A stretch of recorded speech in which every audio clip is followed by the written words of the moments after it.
మాతృదేవోభవ. నేను మీ డాక్టర్ శ్రీధర్. నా నెంబర్ 9295909819. ఈరోజు మనము శని భగవానుడు కుంభరాశి నుండి మీనరాశిలోనికి ప్రవేశిస్తూ ఉన్నారు. ఎప్పుడు అంటే ఏప్రిల్ 17, 2025 మీనరాశిలోనికి ప్రవేశిస్తున్నాడు. ఈ ప్రవేశం ద్వారా, ఈ చలనం ద్వారా, శని భగవాన్ యొక్క చలనం ద్వారా ఏ రాశుల వారికి శుభ ఫలితాలు ఉంటాయి, ఏ రాశుల వారికి అశుభ ఫలితాలు ఉంటాయి అనేటటువంటిది సశాస్త్రీయంగా మనం తెలుసుకునేటటువంటి ప్రయత్నం చేద్దాం. దీని ఏదో భయభ్రాంతులు చేయడానికో, లేకపోతే మీకు ఏదో కలిసి వచ్చేస్తుంది, ఆకాశం నుంచి ఏదో పడిపోతుంది అన్నట్టుగా ఏమీ మిమ్మల్ని మభ్యపెట్టేటువంటి ప్రయత్నం కూడా ఉండదు. శాస్త్రం ఎంతవరకు చెప్పిందో అంతవరకు చెప్పుకునేటటువంటి ప్రయత్నం చేద్దాము. అయితే ఈ శని భగవానుడు ఏప్రిల్ 17న మీనరాశిలో ప్రవేశించినప్పుడు ఇక్కడ ఏమవుతుంది అంటే మకర రాశి వారికి ఏలినాటి శని బాధల నుంచి విముక్తి లభిస్తుంది. అట్లాగే మనకి వృశ్చిక రాశి వారికి ఏలినాటి శని మకర రాశి వారికి విముక్తులవుతున్నారు. కానీ కొత్తగా అంటే మొన్నటి వరకు కూడా కుంభ మీనరాశి వారికి ఏలినాటి శని ఉన్నది. ఇప్పుడు ఈ మకరం నుంచి విముక్తి అయ్యాడు, మకర రాశి వారు విముక్తులయ్యారు. కానీ కొత్తగా ఇప్పుడు మేషరాశి వారు కూడా ఏలినాటి శనిలో ప్రారంభమవుతున్నది వారికి ఏలినాటి శని. కాబట్టి ఇప్పుడు ఏప్రిల్ 17 నుండి మనకి కుంభ, మీన, మేష ఈ 3 రాశుల వారికి కూడా ఏలినాటి శని ప్రారంభమై ఉంది, నడుస్తున్నట్టు లెక్క. ఇకపోతే శని భగవానుడు కుంభంలో ఉన్నంత వరకు వృశ్చిక రాశి వారికి అర్ధాష్టమ శని నడిచింది. ఇప్పుడు ఏప్రిల్ 17 నుండి ఈ వృశ్చిక రాశి వారు శని భగవానుని యొక్క అర్ధాష్టమ శని నుండి విముక్తులవుతున్నారు. ఏమండి?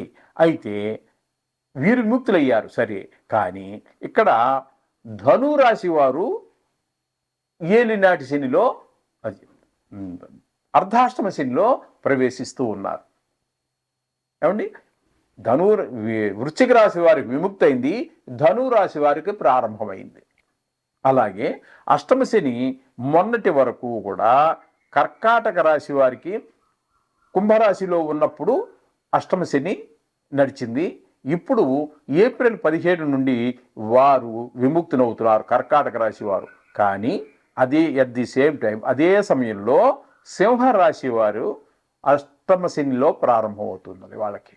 కాబట్టి ఇప్పుడు ముఖ్యంగా ఈ 5 రాశుల వారు ఎవరు? ఈ 5 రాశుల వారు అన్నట్టయితే కుంభ, మీన, మేష 3 రాశులు. ధను రాశి వారికి అష్టమ శని ప్రారంభమవుతున్నది. అలాగే ఇక్కడ సింహరాశి వారు కొత్తగా జాయిన్ అవుతున్నారు అష్టమ శనిలోకి. కాబట్టి ఈ 5 రాశుల వారు కూడా శని బాధలకి కావలసిన బాధల్ని అనుభవించవలసినటువంటి వారే.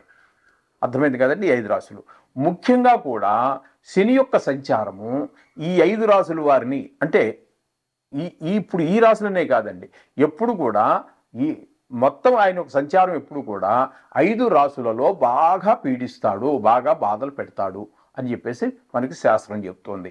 అంటే అర్ధాష్టమ శని 1, అలాగే అష్టమ శని 2 రాశులు, 1 రాశి, అది 1 + 1 2 రాశులు అయినాయి. అలాగే 7.5 అది ఏలినాటి శని 3 రాశులు. అంటే ఆ రాశికి వెనుకనున్న రాశి, ఆ రాశి ప్లస్ దాని ముందు రాశి 3 రాశులు. ఈ 5 రాశుల్లో బాగా ఆయన శని యొక్క బాధలు పడవలసి ఉంటుంది అని చెప్పి మనకు శాస్త్రం చెప్తోంది. ఇకపోతే ఆయన ఎవరికి మంచి చేస్తాడు, ఏ విధంగా ఆయన మంచి చేస్తాడు, ఎవరెవరికి చేస్తాడు అన్నట్టయితే ఏ రాశి అయితే ఉన్నదో ఆ రాశి వాళ్ళకి తృతీయ స్థానంలో ఉన్నటువంటి వాళ్ళు తృతీయ స్థానంలో ఉన్నటువంటి వారికి శని భగవానుడు అత్యంత శుభప్రదమైనటువంటి ఫలితాన్ని ఇస్తాడు.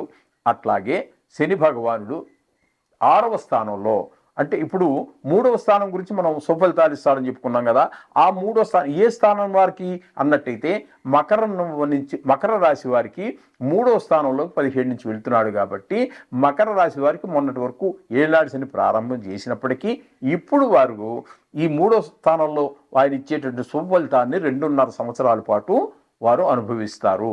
అలాగే 6వ స్థానంలో వారికి కూడా చాలా శుభప్రదమైనటువంటి ఫలితాలు ఇస్తాడు.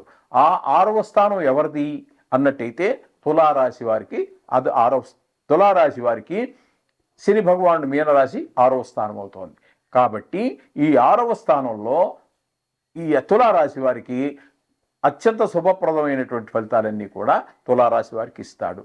అట్లాగే ఇకపోతే 11వ స్థానం, 11వ స్థానంలో వారికి ఎవరు 11వ స్థానానికి అవుతారు అన్నట్టయితే ఇక్కడ మనం చెప్పుకోవాల్సి వస్తే ఇక్కడ మనకి వృషభ రాశిని మనం పరిగణలో తీసుకోవాలి.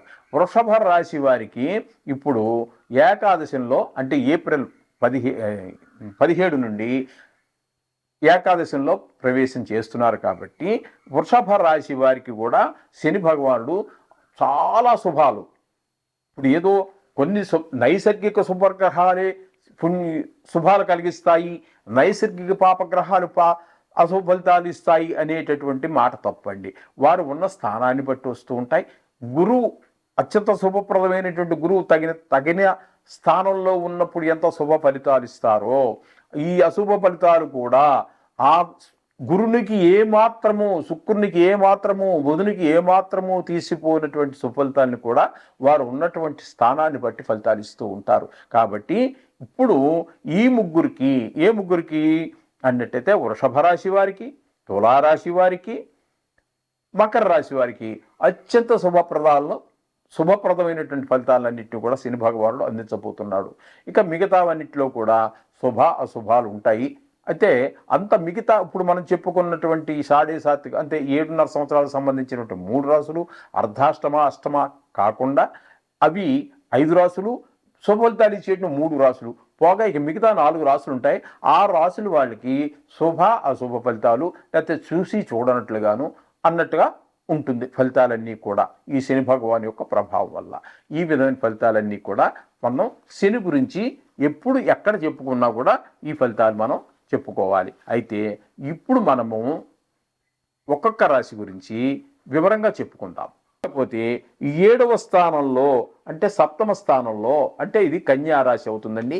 ఈ కన్యా రాశి వారికి ఫలితాలు శాస్త్రం ఏ విధంగా చెప్పబడింది అని కనుక మనం తీసుకున్నట్టయితే,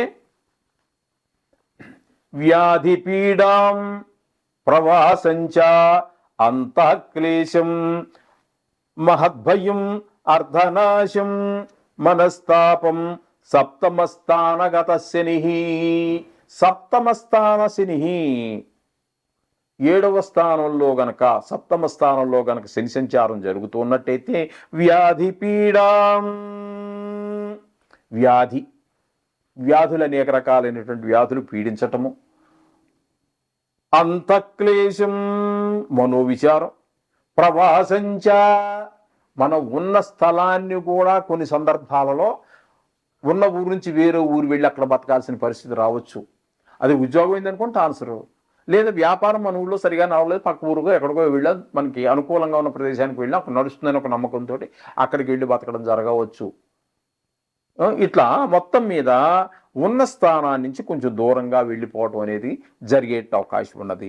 అలాగే మహద్భయం, కొంతమంది అప్పులు చేసేసుకుంటారు, వారు కూడా వీళ్ళకి భయపడి దూరంగా జరిగే అవకాశం ఉంటుంది. అంచేత పోనీ దూరంగా వెళ్ళిపోయాడు వీళ్ళకి భయపడి, అక్కడికి పోయాకైనా వాడికి భయం పోతుందా, తొలగిపోతుందా? లేదు, ఏమో ఏదో విధంగా మన అడ్రస్ తెలుసుకుని అక్కడ వస్తారేమో అనేటటువంటి భయం ఓ పక్కన వేధిస్తూ ఉంటుంది. అందుచేత అక్కడికి వెళ్ళినా కూడా భయంగానే బతుకుతూ ఉంటాడు. ధనం నష్టం ఎప్పుడైతే జరిగిందో అప్పుడే అప్పులు చేస్తాడు కదండి. అంచేత అలాగే ధన నష్టం కూడా జరిగేటువంటి అవకాశం ఉన్నది. అర్ధనాశం మనస్తాపం, కుటుంబంలో కూడా కొన్ని చికాకులు ఏర్పడేటువంటి అవకాశాలు కూడా మనకి స్పష్టంగా గోచరిస్తూ కనిపిస్తూనే శాస్త్రకారులు మనకి ఈ విషయాన్ని తెలియజేశారు. అంటే ఎవరికండి ఇప్పుడు మనం చెప్పుకున్నవన్నీ కూడా అంటే కన్యా రాశి వారికి అనమాట అండి ఇప్పుడు చెప్పుకున్నటువంటి ఫలితాలు.